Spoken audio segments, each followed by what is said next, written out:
नमस्कार दोस्तों, स्वागत है आप सभी का वाईफाई स्टडी पे। मैं मानवीन प्रताप सिंह आप लोगों के लिए लेके आ गया हूं एक नया सेशन। दोस्तों, यूपीएससी का एग्जाम की तैयारी हम में से बहुत सारे लोग करना चाहते हैं, बहुत सारे लोग करते हैं, पर सभी के मन में एक ही डाउट रहता है कि आखिर में हमारी अप्रोच क्या होगी। क्योंकि देखिए, यूपीएससी सुनने में बहुत ही कठिन एग्जाम लगता है और वर्ल्ड का सबसे टफेस्ट एग्जाम आप कह भी सकते हो इसे। इसके लिए आपके पास एक पर्टिकुलर सोच होनी चाहिए, आपको पता होना चाहिए आपको पढ़ना क्या है। तो आज की वीडियो में मैं आपकी सिर्फ यही हेल्प करूंगा, आपको मैं बताऊंगा आपको क्या पढ़ना है, कैसे तैयारी करनी है। तो चलिए फिर शुरू करते हैं। स्टार्ट। देखिए दोस्तों, सबसे पहले तो देखिए, आप लोगों को पता होना चाहिए कि हमें स्ट्रेटेजी क्यों चाहिए। आप सभी ने एक कहानी सुनी होगी, दो दोस्त थे, उन्हें एक जंगल में भेजा गया। दोनों को 3-3 घंटे का समय दिया गया कि आप पर्टिकुलर एरिया में जाके जितने पेड़ हैं काटो। उसमें से एक दोस्त ने दोस्तों ये काम किया कि उसने गया अपनी एक्स को और धारदार बनाया। जो दूसरा वाला था वो जाते से ही पेड़ काटने में लग गया। बताइए ज्यादा पेड़ किसने काटे होंगे?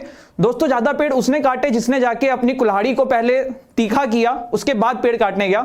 तो इससे देखिए क्या मिला आपको, क्या चीज समझ में आती है कि हमें कुछ भी काम करने से पहले एक प्रॉपर स्ट्रैटेजी हमारे पास होनी चाहिए उस काम को करने के लिए। अगर आपके पास प्रॉपर स्ट्रैटेजी नहीं होगी तो आप उस काम को करने में सफलता प्राप्त नहीं कर सकते हैं। अब यहां पे देखिए एक और चीज आती है कि मैं जो आपको बता रहा हूं कि आपको यही स्ट्रैटेजी फॉलो करनी है। आप में से बहुत सारे लोग जो यूपीएससी की तैयारी कर रहे हैं, आप लोग बहुत सारे टॉपर्स के इंटरव्यू देखते होंगे, बहुत सारे लोगों के अलग अलग इंटरव्यू देखते होंगे। तो सबका यहाँ पे देखिए दोस्तों, हम लोगों को भगवान ने दिमाग अलग अलग दिया है। हम लोगों को हमने जो बचपन से सीखा है, हम अलग अलग माहौल से आए, तो सबकी स्ट्रैटेजी अपने आप में डिफरेंट होती है। ऐसा नहीं है कि जिसकी AIR फर्स्ट आ रही है उसी की स्ट्रैटेजी आप फॉलो करोगे तो आपका भी सिलेक्शन हो जाएगा। सीधी सी बात यहाँ पे यह है, स्ट्रैटेजी को दोस्तों एक ओपन सोर्स बना के रखो। ओपन सोर्स का मतलब होता है आप इसको खोल के रखो। आपको जहां से जो चीज अच्छी लगे उसे लो, उसे अपनी स्ट्रैटेजी में बनाओ, उसको अपने में ढालो और उसको फॉलो करो। जो चीज आपको जहां जहां से चीजें अच्छी लग रही हैं वहां से उस पॉइंट को लो।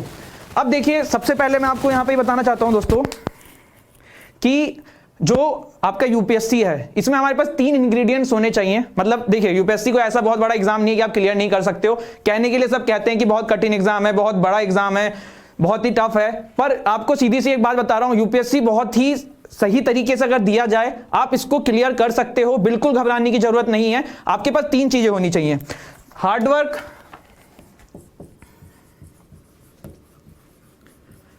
पेशेंस और तीसरा दोस्तों आपका, पहले तो देखिए हार्डवर्क क्यों होना चाहिए। क्योंकि देखिए यूपीएससी में क्या होता है, आप मेहनत करो, आपको बहुत बार निराशा मिलती है। देखिए बहुत सारे क्या होते हैं, जोश में सब आ जाते हैं, किताबें खरीद लाते हैं, पढ़ने लग जाते हैं, पर मेहनत करने लगे, सफलता नहीं मिली, तो फिर उनके पेशेंस की कमी दिखने लग जाती है और वो लोग मैदान छोड़ के भाग जाते हैं। तो हार्डवर्क और पेशेंस तो दोस्तों इसलिए आपके पास होना चाहिए। सबसे बड़ी चीज जो होनी चाहिए वो होनी चाहिए प्रॉपर गाइडेंस।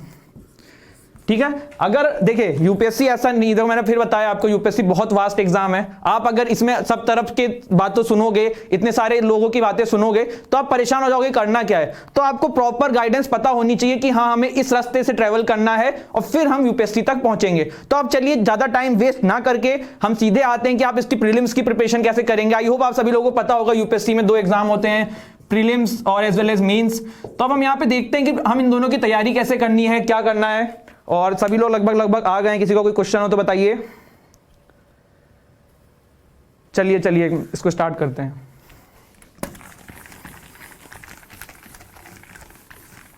देखिए एक चीज ध्यान रखिएगा दोस्तों, बहुत सारे लोग हमेशा क्वांटिटी की तरफ भागते हैं, क्वालिटी को भूल जाते हैं। हमें कम पढ़ाई करनी है लेकिन अच्छी पढ़ाई करनी है, क्वालिटी स्टडी करनी है, हमें वही पढ़ना है जो हमारे एग्जाम की दृष्टि से हमारे लिए इंपॉर्टेंट हो। अब देखिए सीधे से आ जाते हैं हम प्रीलिम्स के ऊपर। प्रीलिम्स एग्जाम क्या होता है? लोग कहते हैं यूपीएससी में एवरीथिंग ऑन द जो अर्थ है सब आता है, मतलब पूरे वर्ल्ड में जो भी चीजें कुछ भी पूछ लेते हैं, लेकिन ऐसा कुछ नहीं है। आप इसका सिलेबस उठा के देखेंगे तो जो सिलेबस में है वही एग्जाम में आता है, उससे बाहर कुछ नहीं आता। ऐसा कहने की बातें कि एवरीथिंग ऑन द अर्थ है, एवरीथिंग जो भी पूरे वर्ल्ड में उसमें से कुछ भी पूछ लेते हैं, ऐसा बिल्कुल गलत है, बिल्कुल गलत बात है, अफवाहें हैं। लोग डराने के लिए बोल देते हैं, जो डर जाते हैं वो खुद बोल देते हैं। आप सिलेबस उठाएंगे, आप पेपर पुराने उठा के देखिए, सिलेबस उठा के देखिए, आप क्वेश्चन मिलाएंगे, आपको सारे क्वेश्चन वहां से मिलेंगे। थोड़ा ट्विस्ट करते हैं, टर्न करते हैं, वहां पे ऐसा होता है कि आप रट के नंबर नहीं ला सकते हो, आपको कॉन्सेप्ट आपके क्लियर करने होंगे। अब चलिए आ जाते हैं प्रीलिम्स के ऊपर। देखिए प्रीलिम्स पे देखिए 2 चीजें मैं आपको बता रहा हूं। जो आपके स्टडी मटेरियल होते हैं वो prelims as well as mains दोनों के लिए सेम है, बस आपका अप्रोच अलग होना चाहिए। अब अप्रोच से क्या मतलब आता है, तो देखिए आप में से जो भी तैयारी कर रहे होंगे उन्होंने पॉलिटी में जो किताब आती है लक्ष्मीकांत, उसका नाम तो सुना ही होगा। ठीक है, मतलब पॉलिटी मतलब दोस्तों जो संविधान होता है आपका। तो अब अगर आपको प्रीलिम्स के हिसाब से पढ़ना है तो कॉन्स्टिट्यूशन में आप पढ़ोगे कि अगर प्रेसिडेंट को अपना ज्ञापन सौंपना है तो किसे सौंपेगा, अगर प्रेसिडेंट को रिजाइनेशन देनी है तो किसे देगा। तो ये तो आपका प्रीलिम्स के लिए हो गया। अब आप अगर इसी पॉलिटी को मेंस के पर्सपेक्टिव से पढ़ोगे तो आप पढ़ोगे कोई पर्टिकुलर फलाना कमीशन है तो उसकी रिकमेंडेशन क्या आई थी गवर्नमेंट के ऊपर, कैसे इंप्लीमेंट किया, तो वो आप मेंस के लिए पढ़ोगे। तो बस आपका अप्रोच अलग होगा, पर्सपेक्टिव अलग होगा पढ़ने का, बाकी सेम चीजें सारी सेम होंगी।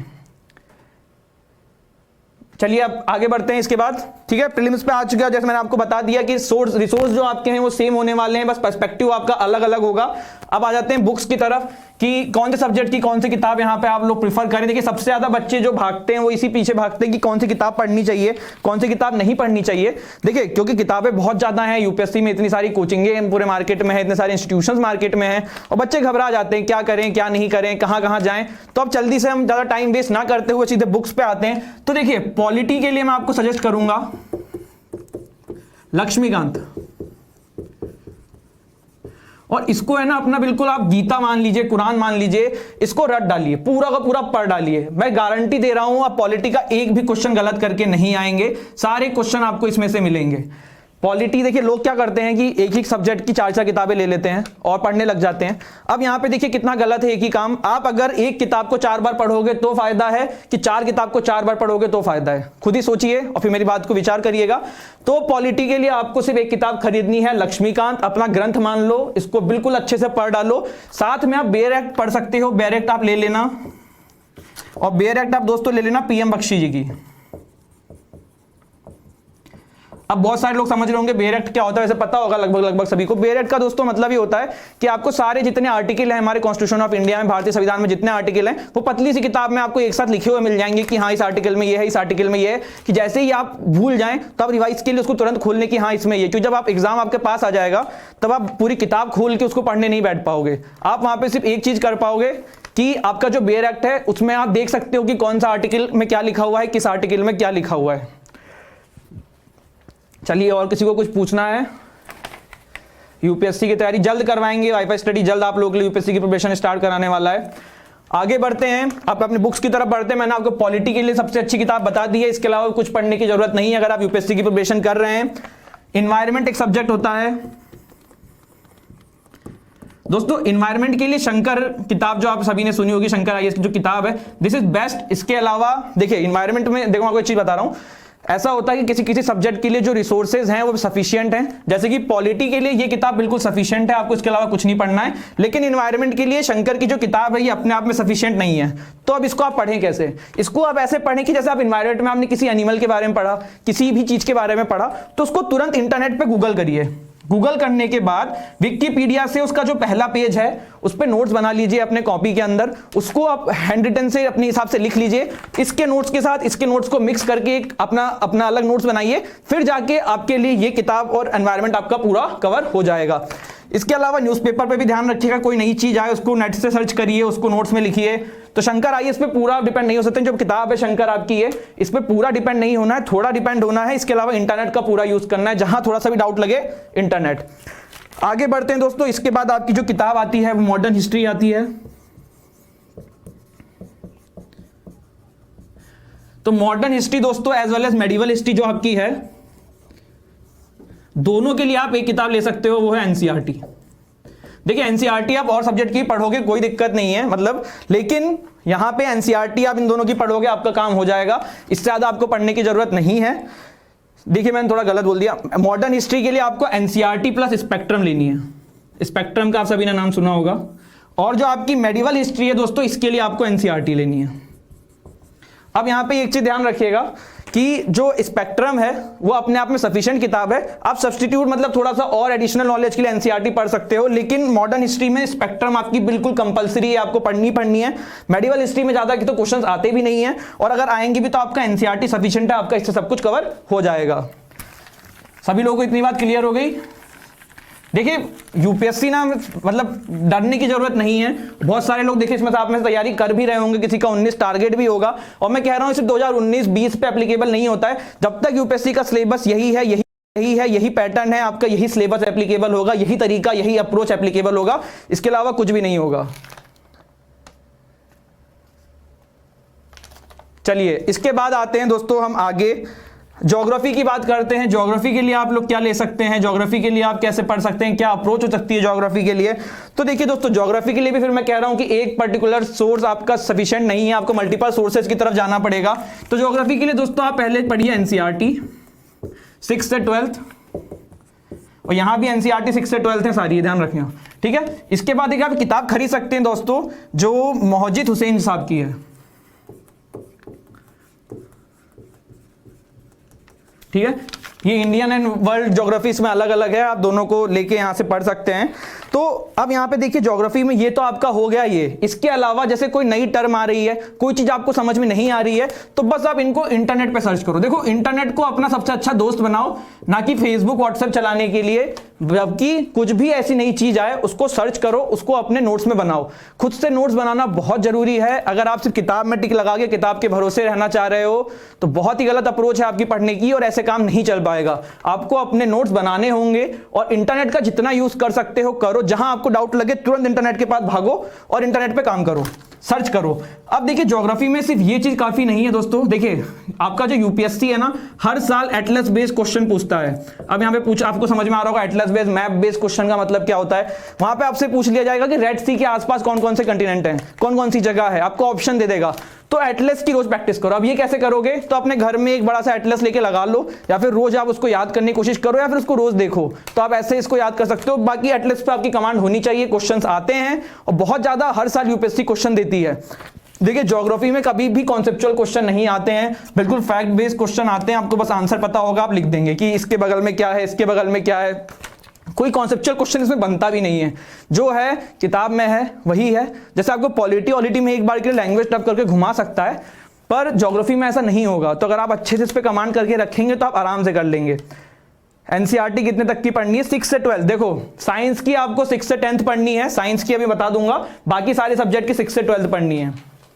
एटलस बहुत वास्ट है, तो देखो फिर यूपीएससी भी तो वास्ट है, आपको पढ़ना तो पड़ेगा ही। आप देखिए रोज एक एक जगह को याद करिए, जो भी चीज न्यूज में आती है। देखिए ऐसे यूपीएससी सारी चीजें नहीं पूछता। जैसा अभी क्रोटिया आपका चला रहा है, क्योंकि अभी वर्ल्ड कप में पहुंच गया है, क्रोशिया जो कहते हैं, जिसको क्रोटिया भी बोलते हैं, तो उसके बारे में पूछा जा सकता है। जैसे जो भी उस टाइम पे ट्रेंडिंग जगह होगी, क्या पता उसके बारे में पूछ लिया गया।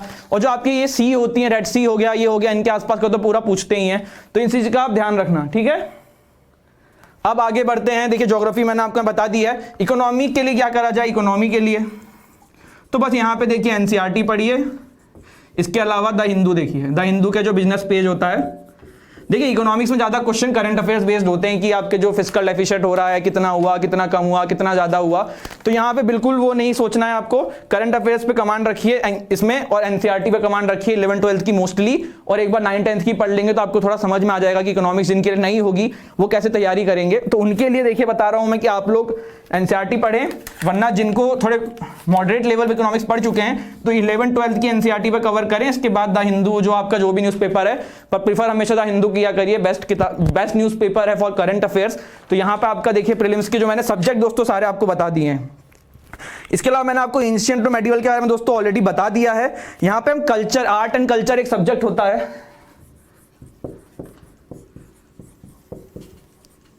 आर्ट एंड कल्चर एक आपका सब्जेक्ट होता है। तो इसमें दोस्तों नितिन सिंघानिया की एक नोट्स करके एक बुक आती है, इनके नोट्स की कंपाइलेशन है। नितिन सिंघानिया के जो नोट्स हैं, इसकी कंपाइलेशन है। इसकी पीडीएफ भी नेट पे काफी अवेलेबल रहती है, आप डाउनलोड कर सकते हैं।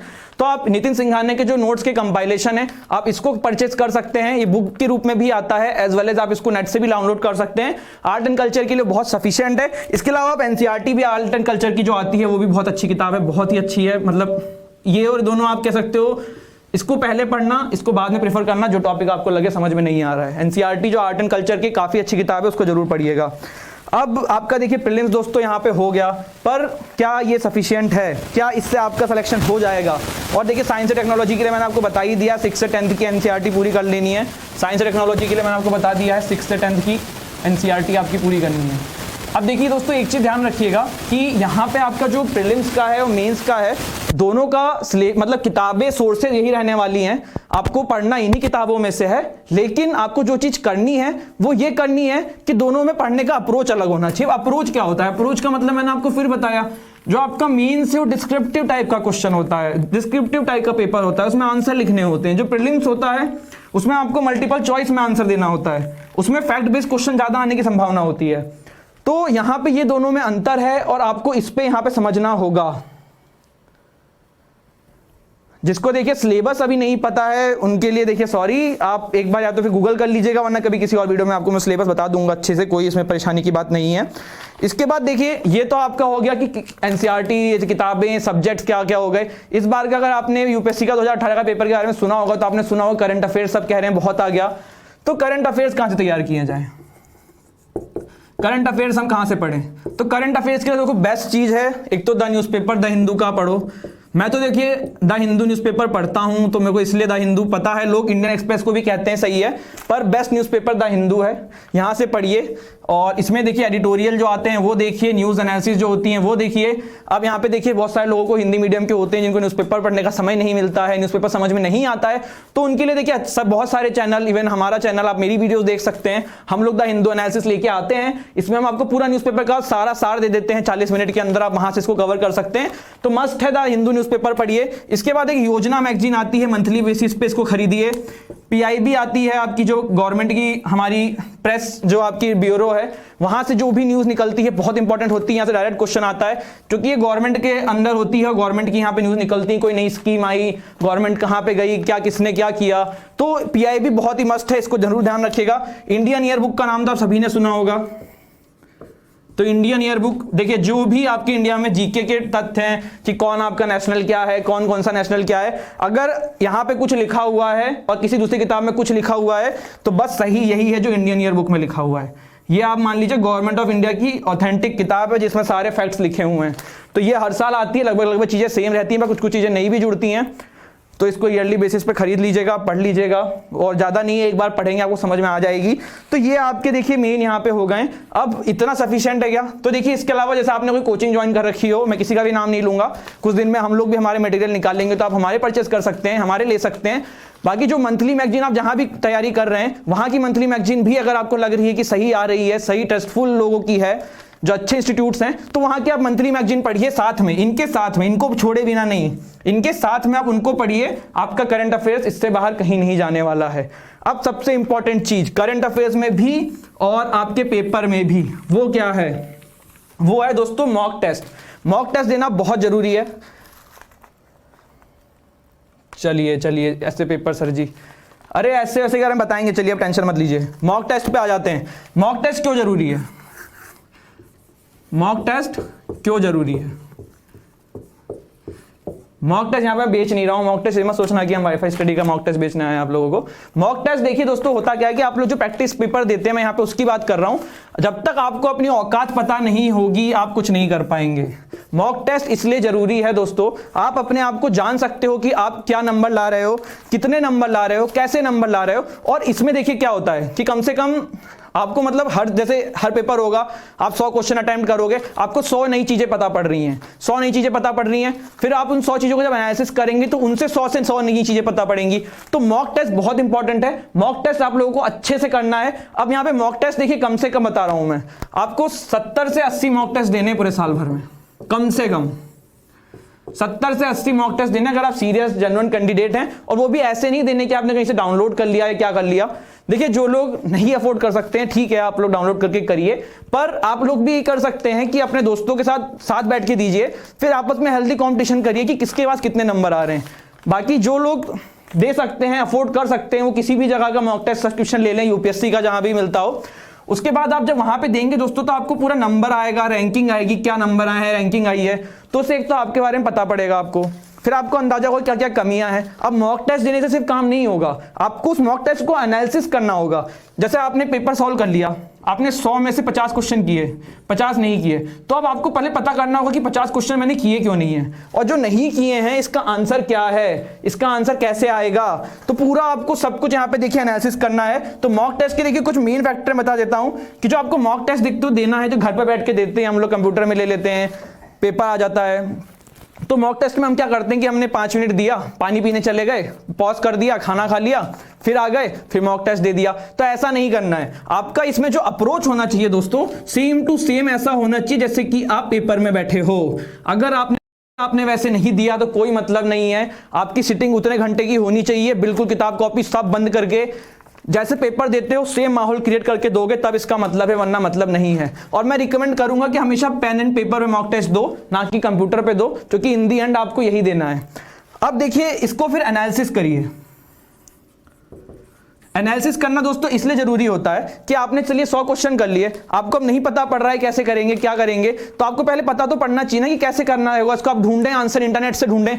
तो जो भी आपके मॉक टेस्ट हैं उसको एनालिसिस करिए, इसमें जो जो आपको चीजें नहीं आती हैं इसे देखिए, कॉपी बनाइए अपनी और उसमें मॉक टेस्ट नंबर डाल के लिखते जाइए कि इस मॉक टेस्ट से आपने क्या नई चीजें सीखी, अगले मॉक टेस्ट से आपने क्या नई चीजें सीखी। तो ये चीजें आपको करती रहनी है साथ साथ, और इसमें कुछ भी ऐसी परेशानी की बात नहीं है। विकिपीडिया जरूर चेक करिए, जो भी आपको नया टॉपिक इसमें दिख रहा है, जो चीज आपको समझ में नहीं आ रही है उसके थ्रू फिर आप विकिपीडिया सर्च करिए, विकिपीडिया में आप उन टॉपिक को ढूंढने की कोशिश करिए। अगर आपको मिलता है तो अच्छी बात है, नहीं मिलता तो कहीं और से ढूंढिए, पर उनको नोट्स में बनाइए कि जो चीज आपको समझ में नहीं आई, जो चीज उस पेपर में नहीं है, वो कहां से लाओगे, क्या था जिसकी वजह से आपके क्वेश्चन गलत हो गए। तो ये चीज आपको ध्यान रखनी है। और एंड में एक चीज सबसे ज्यादा करनी है कि आपको हर मॉक टेस्ट के अपने नंबर लिखते रहने की जगह पे, और अपना चार्ट अपने दिमाग में बनाना है कि आप कैसे उठ रहे हो, कभी घट रहे हो तो बढ़ रहे हो तो क्यों बढ़ रहे हो, घट रहे हो तो कैसे बढ़ रहे हो, तो आपको पूरा अपना अंदाजा होना चाहिए। तो इस चीज का बिल्कुल अच्छे से ध्यान रखना। अब सबसे बड़ी चीज इसके बाद आती है, वो आती है प्रीवियस ईयर पेपर।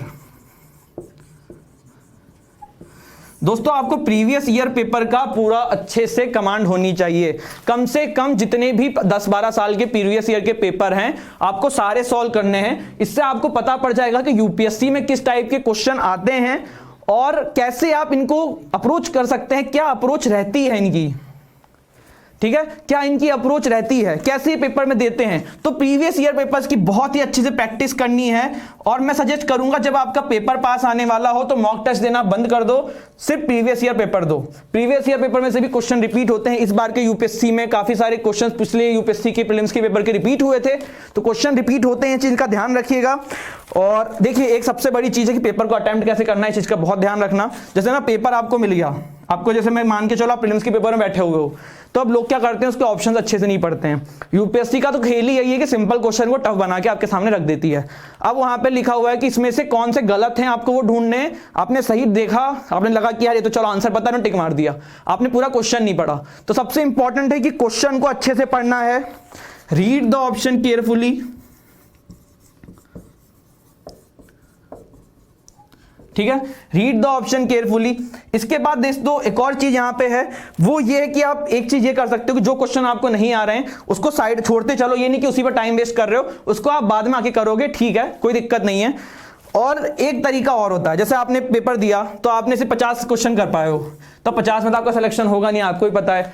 तो अब उन क्वेश्चन को जो आपको नहीं आ रहे हैं उसमें जो उनके ऑप्शंस हैं उन्हें एलिमिनेशन मेथड बोलते हैं इसे, तो उनके ऑप्शंस को एलिमिनेशन करके देखो कि जैसे 4 ऑप्शन है तो ये ऑप्शन तो बिल्कुल गलत ही है, ये ऑप्शन तो बिल्कुल गलत ही है, तो फिर उसके बाद आप आंसर लगाइए, तो ऐसे भी आपके आंसर सही हो जाते हैं।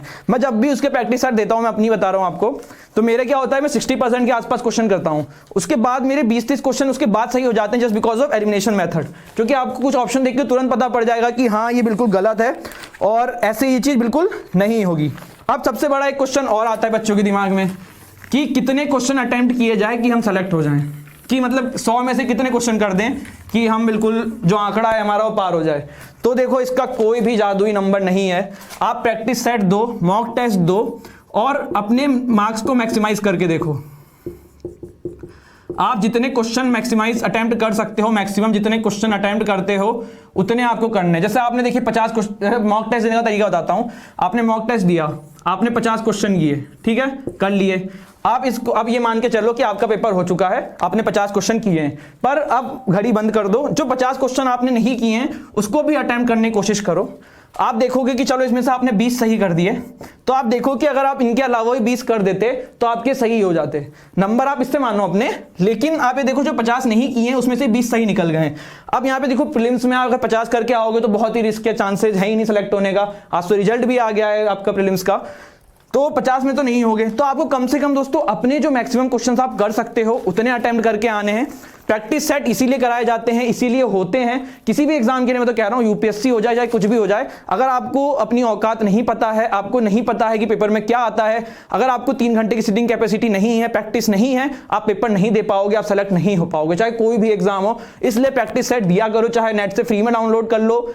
अगर फ्री में भी डाउनलोड कर रहे हो तो इस चीज का ध्यान रखना कि जब घर में बैठो पेपर देने तो 3 घंटे लगातार देखो, 3 घंटे लगातार देखो, तो ये चीज का आप ध्यान रखना, ठीक है। अब देखिए सीसेट एक होता है, सीसेट में इसमें रीजनिंग और मैथ्स आती है, तो इसमें कुछ नहीं करना है आपको। सीसेट में देखिए प्रैक्टिस पेपर लगाओ और प्रैक्टिस करते रहो। बस एक गलती लोग कर देते हैं, इसको बहुत लाइटली ले लेते हैं। मेरा एक दोस्त है, मैं उसकी नाम नहीं लूंगा, तो उसका प्रीलिम्स क्लियर, मतलब वो जो प्रीलिम्स का मेन पेपर होता है, जो फर्स्ट पेपर होता है, उसमें उसके नंबर बहुत अच्छे आए थे, पिछली बार की बता रहा हूं, पर वो सीसेट क्लियर नहीं कर पाया। क्यों नहीं कर पाया? क्योंकि सीसेट के पेपर में आधे घंटे लेट गया, इतना उसने कैजुअल एटीट्यूड दिखाया और वो सीसेट क्लियर नहीं कर पाया। तो यहां पे आपको चीज ध्यान रखनी है दोस्तों कि सीसेट में आपको अपना कैजुअल एटीट्यूड नहीं रखना है, ओवर कॉन्फिडेंट नहीं होना है। सीसेट में अच्छे से प्रैक्टिस करनी है, और जो आपको चीजें प्रैक्टिस में दिक्कतें हो रही हैं, बहुत ही ईजी है क्लियर करना। अनटिल एंड अनलेस आप इसको बहुत लाइटली लो, बहुत ज्यादा ओवर कॉन्फिडेंट हो जाओ इनके ऊपर, तो आप फेल हो सकते हो। वरना इसमें क्लियर करने में सीसेट तो बहुत ही इजी है, सीसेट के लिए तो बिल्कुल परेशान होना ही नहीं है, ठीक है। अब देखिए जल्दी जल्दी करते हैं। अब लास्ट में मेंस आ गया आपका, ठीक है, मेंस हो गया। मेंस में देखिए एक बच्चे लोग ऑप्शनल के लिए बहुत कंफ्यूज होते हैं कि सर ऑप्शनल में क्या सब्जेक्ट लें। तो देखो मैं फिर बोल रहा हूँ, ऑप्शनल में आप ये मत सोचना कि जैसे मैं डॉक्टर हूँ, मैंने मेडिकल पढ़ी हुई है, पर मैंने धक्के में पढ़ ली थी और मैं डॉक्टर बन गया हूं और मुझे मेडिकल अच्छी नहीं लगती है, तो मैं इसमें कोई बायोलॉजी का सब्जेक्ट ले लूं ऑप्शन में। नहीं, मुझे जो अच्छा लगता है वो लेना है। अगर मान लो कि कल को मैं टॉप कर जाता हूं यूपीएससी, नहीं करूंगा, अब मान लो कल को कोई भी लड़का भी, जैसे अनुदीप जी ने किया था, तो उनकी शायद एंथ्रोपोलॉजी थी ऑप्शनल, तो आप लोग सोचो यार उसकी फर्स्ट रैंक आ गई एंथ्रोपोलॉजी लेके, तो मेरी भी आ जाए, मैं भी वही ले लेता हूं। तो ये बिल्कुल गलत अप्रोच है। हर इंसान का सब्जेक्ट अपना पसंदीदा होता है, हर इंसान अपने अपने सब्जेक्ट में माहिर होता है, तो आपको वही लेना है जो आपको लग रहा है कि आप उसमें अच्छा कर सकते हैं। अगर आपको देखो जब आप सेलेक्ट हो जाओगे दोस्तों, कोई आपसे नहीं पूछना आएगा कि आपका ऑप्शनल मैथ्स था कि पॉलिटिकल साइंस थी, ठीक है, कोई नहीं पूछेगा ना। ये मतलब रखता है, मतलब क्या रखता है, रैंक क्या है तुम्हारी, हिंदी कुछ भी लो, मतलब मैं तो कह रहा हूं ऑप्शनल में कुछ भी लो, ऐसा सब्जेक्ट लो जिस पे आपकी कमांड हो, जो कि 2 पेपर होते हैं, मार्किंग उसमें जुड़ती है, तो बस ऐसा सब्जेक्ट लेना है जिसमें हम अच्छे से कमांड कर सकें। ये नहीं कि मैंने बीटेक करी है तो मैं भाई साइंस के सब्जेक्ट लूंगा, मैंने आर्ट्स ली है तो मैं साइंस का सब्जेक्ट, मतलब मैं वो सब्जेक्ट नहीं ले सकता हूं जो मैंने नहीं पढ़ा है। तो ये मैं आपको बता रहा हूं, ठीक है। इसके बाद आ जाते हैं, देखिए ये सब हो गया हमारा। अब आपका देखिए इंटरव्यू पे बहुत सारी बात आ जाती है कि इंटरव्यू के लिए क्या किया जाए। मान लिया आपने प्रीलिम्स भी दे दिया, मेंस भी दे दिया। अब देखिए जितने भी लोगों के बारे में हम लोग आजकल सुनते हैं, मतलब मैं यहाँ पे किसी बारे में कुछ कह नहीं रहा हूँ, लेकिन देखिए मोस्ट ऑफ देम, अधिकतर लोग कहते हैं हम इंटरव्यू से जाके बाहर आ गए, तो उसमें उनकी गलती नहीं है। देखिए थोड़ी किस्मत भी होती है, पर जो हम अपनी तरफ से कर सकते हैं इंटरव्यू के लिए, वो क्या कर सकते हैं, हमें अपनी तरफ से इंटरव्यू के लिए जो करना है वो करना है, सिर्फ एक काम, कॉन्फिडेंस बिल्ड करना है। अब आप में से कहेंगे सर कॉन्फिडेंस की गोली आती है, खा ले कॉन्फिडेंस बिल्ड हो जाएगी, तो बिल्कुल गलत, ऐसा नहीं है। जितनी आपको नॉलेज होगी, इसको डायरेक्टली प्रोपोर्शनल मान लो आप नॉलेज के, जितना आपको सब्जेक्ट का नॉलेज होगा, जितना आपको चीजों का नॉलेज होगा, आपका कॉन्फिडेंस उतना हाई रहेगा। जहां आपको चीजों की नॉलेज नहीं रहेगी, जैसे मैं आपके सामने आके भी खड़ा हो जाता, मुझे कह देते सर की तो मैथ्स पढ़ाओ, मुझे मैथ्स नहीं आती है, मुझे बिल्कुल कॉन्फिडेंस लो हो जाता, मैं आप लोगों के सामने बोल नहीं पाता, 4 लाइन नहीं बोल पाता। तो कॉन्फिडेंस आपका तभी आएगा जब आपको उस चीज की अच्छे से नॉलेज हो। तो सीधा आपको काम करना है, अपनी नॉलेज देखो, जब मेंस तक पहुंच रहे हो इसका मतलब आप में पढ़ाई करने की क्षमता है, आप इंटरव्यू तक जा रहे हो उसका मतलब आपको नॉलेज भी है।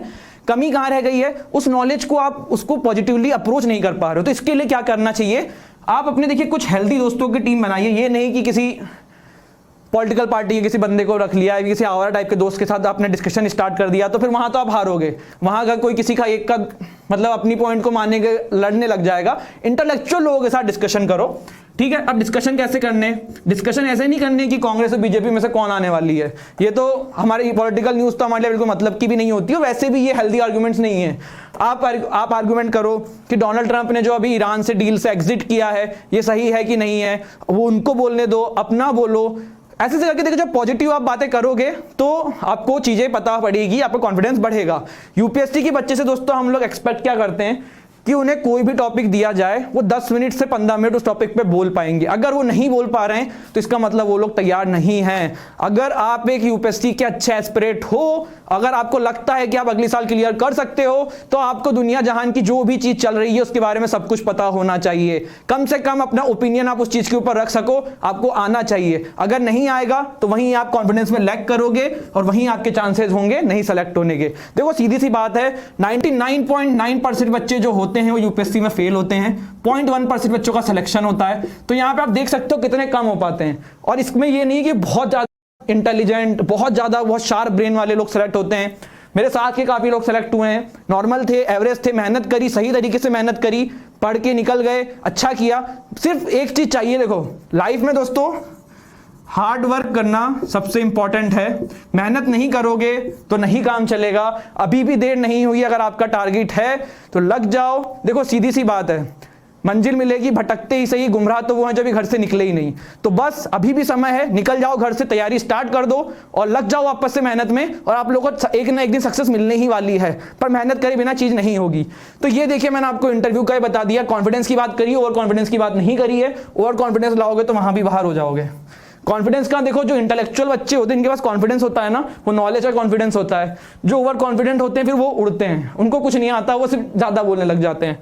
तो हमें इंटेलेक्चुअल नॉलेज चाहिए, सही नॉलेज चाहिए, पॉजिटिव नॉलेज चाहिए, और वहां पे जाके पॉजिटिव अप्रोच दिखानी है। ठीक है, अब लास्ट में मैं देखो ये सब आपका हो गया, यूपीएससी यहाँ पे आपकी क्लियर हो गई है। मतलब मैं बता रहा हूँ अगर आप ये सब कर सकते हैं, और ऐसा नहीं है, देखो मैं फिर आपसे कह रहा हूँ कि ये स्ट्रेटेजी, मैं ये नहीं कह रहा हूँ कि आप सिर्फ यही फॉलो करो, आपकी स्ट्रेटेजी अलग होनी चाहिए। अगर आप पूरी की पूरी ये चीज सेम फॉलो कर रहे हो तो आप बेवकूफ हो, बहुत ही गलत काम कर रहे हो। आपको करना ये चाहिए, आपने मेरी वीडियो देखी, आपको क्या लगता है कि इसमें से, देखिए बुक्स तो आप रिफर कर सकते हो, बिल्कुल कोई दिक्कत नहीं है, लेकिन जो मैंने अप्रोच बताई है वो आपकी अलग होनी चाहिए। जैसे मैंने आपको यहाँ पे बोला कि आप इस सब्जेक्ट को ऐसे पढ़ो, पर वो मेरा पर्सपेक्टिव है, मुझे ज्योग्राफी बहुत अच्छी लगती है, मैं ज्योग्राफी के एनसीईआरटी को 2 घंटे में खत्म कर सकता हूं, पर ये आपके लिए एप्लीकेबल नहीं है। क्या पता आपको हिस्ट्री अच्छी लगती हो, आप हिस्ट्री को जल्दी खत्म कर सकते हो। तो वहां पे इन दी एंड हमें नंबर लाने, तो हमें सब्जेक्ट वाइज चुनना होगा कि आपका सब्जेक्ट क्या अच्छा है तो आप उसको उतना पढ़ो, आपका सब्जेक्ट क्या अच्छा है तो आप उसको उतना पढ़ो। तो ये यहाँ पे इतनी बात हो गई। लास्ट में देखो मैं आपसे एक चीज बोलना चाहता हूँ, एक डायरी बनाना। अगर आप लोग जेन्युइन स्टूडेंट हो और आप लोग सेलेक्ट होना चाहते हो, ऐसा नहीं कि सिर्फ यही करके सेलेक्ट होगे, पर ये एक मेथड मैं अपनी तरफ से बता रहा हूं, अगर आप करना चाहो तो करना। आप पूरा दिन देखो 24 घंटे होता है, उसमें 6 से 7 घंटे सोना मान लो। इसके अलावा इस डायरी में लिखो कि आप टाइम कितना वेस्ट कर रहे हो। आप चाय पीने जा रहे हो, चाय पीने में 40 मिनट लगा रहे हो, वहां चाय की दुकान पर जाके आपने काम, मतलब ठीक है आपने सिगरेट विगरेट पी ली वगैरह वगैरह जो भी कर लिया, पर 40 मिनट में चाय पी जाती है, नहीं पी जाती। इसका मतलब वहां पे टाइम वेस्ट करने जा रहे हो। आप ये काम 10 मिनट में कर सकते हो। अभी मैं ये नहीं कह रहा हूं कि दिन भर यही काम करो, लेकिन जब आप 10 मिनट में कोई काम कर सकते हो, अगर आप जेन्युइन स्टूडेंट हो, तो आपके लिए time is everything, time is UPSC. तो आपको पूरा फोकस यहाँ पे अपने इस पे देना होगा। पूरे डायरी में हर दिन डे वाइज बनाओ। जब आपका टाइम घट के, जब आपके बर्बादी का टाइम जैसे 5 घंटे है, वो घट के 2 से 2.5 घंटे 1 घंटे पे आ गया, तो इसका मतलब आप सही राह पे जा रहे हो। देखो अगर आपने आज से तैयारी स्टार्ट करी ना, तो आप ये मत सोचना कि आप आज से ही 9-9 10-10 घंटे पढ़ने लग जाओगे, ऐसा हो ही नहीं पाएगा। आप 2 घंटे बैठोगे, आपका पीठ दर्द होने लग जाएगी। तो बिल्कुल कोई दिक्कत नहीं है, 1 घंटे से स्टार्ट करो, धीरे धीरे करके इंक्रीज करो। जब आपकी कैपेसिटी 14 से 15 घंटे की हो जाएगी, इसका मतलब आप यूपीएससी के लिए तैयार हैं, तैयारी के लिए तब आप मैदान में असली उतरे हैं।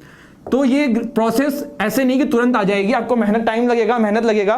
तो ये चीज करिए, और जल्दी से किसी को कोई डाउट हो तो मुझे जल्दी से बताएं। बिल्कुल hard work plus smart work. चलिए नहीं पीते मतलब कुछ भी यार, जैसे आपने चाय बिस्किट खाने में 10 मिनट लगा दिया, वहां पे जाके मोबाइल चलाने बैठ गए, कुछ भी करने लगे, तो मैं ये कहने का मतलब ये था। चलिए, विपिन चंद्र की स्पेक्ट्रम की बात कर रहा हूं मैं, जब हिस्ट्री की बुक कह रहे हैं ना, विपिन चंद्र की बुक की बात कर रहा हूं मैं। तो फ्रेंड्स, तो आज का जो हमारा सेशन था, यूपीएससी की तैयारी कैसे करी जाए, मैंने आपको बता दिया है। अगर आप चाहते हैं कि हम लोग यूपीएससी का कोर्स जल्दी से लेके आएं, यूपीएससी की हम और भी वीडियोस लेके आएं, तो कमेंट करिए ज्यादा से ज्यादा #UPSC, #वाईफाई स्टडी, और ज्यादा से ज्यादा कमेंट करके रिव्यू दीजिए कि वीडियो आपको कैसी लग रही है। वीडियो को लाइक करिए, जितने भी आपके दोस्त हैं सबको ये वीडियो शेयर करिए। मिलेंगे हमारी किसी और वीडियो में, और द हिंदू एनालिसिस देखना जरूर भूलिएगा दोस्तों। द हिंदू एनालिसिस, देखिए मैं एक चीज जल्दी से बताना चाहता हूं, यूपीएससी के जो बच्चे हैं, बहुत सारे लोग कहते हैं कि सर यहाँ पे चैनल जो है इसमें आप लोगों की वीडियोस मिलती नहीं कि यूपीएससी की कौन है। तो आप बिल्कुल परेशान मत होना, यूपीएससी की हमारे चैनल में प्लेलिस्ट बनी हुई है, आओ प्लेलिस्ट खोल लो यूपीएससी की, वहां पे आपकी मतलब की वीडियो मिल जाएगी, देखो और जाओ। Same to same the Hindu analysis के साथ है, 9 बजे मैं लाइव करता हूं, लेकिन अगर आप 9 बजे नहीं आ पा रहे हो, आओ चैनल पे द हिंदू एनालिसिस की प्लेलिस्ट खोलो, पढ़ो, जाओ। ठीक है, आप दूसरे वीडियो से मतलब मत रखो। अगर आप दूसरे एग्जाम की तैयारी नहीं कर रहे हो, इन सब के लिए आपको करना क्या है, चैनल को सब्सक्राइब करना है, सब्सक्राइब के साथ साथ बेल आइकन प्रेस कर लेना है, वीडियो को ज्यादा से ज्यादा शेयर करना है अगर वीडियो आपको अच्छी लग रही है। तो चलिए दोस्तों, मैं मानवेंद्र प्रताप सिंह आप लोगों से लेता हूं विदा। मिलेंगे मेरी फिर किसी अगली वीडियो में, तब तक जय हिंद, जय भारत।